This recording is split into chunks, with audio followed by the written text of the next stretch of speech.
Hello viewers, welcome to KP natural cooking. మనం చేసేది potato fry. దానికోసం మనం అరకిలో బంగాళదుంపలను తీసుకుని వాటి తొక్కంతా తీసి చక్రాలా కోసుకొని వాటర్లో వేసుకోవాలి. తర్వాత మనం స్టవ్ వెలిగించి ప్యాన్ పెట్టి ఆయిల్ వేసి ఆయిల్ హీట్ అవ్వాక ఈ బంగాళదుంప చక్రాలను అందులో వేసుకోవాలి. వేసుకుని అందులోనే కొద్దిగా పసుపు వేసుకుని బాగా కలుపుకోవాలి.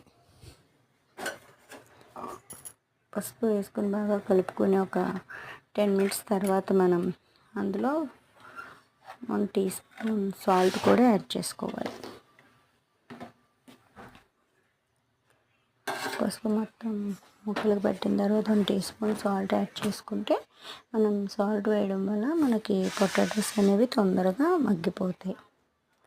సాల్ట్ యాడ్ చేసుకున్నాక ఒక 15 మినిట్స్ అలా కలుపుకుంటుంటే మనకి బంగాళదుంప ముక్కలు లైట్ రెడ్ కలర్లోకి వస్తాయి.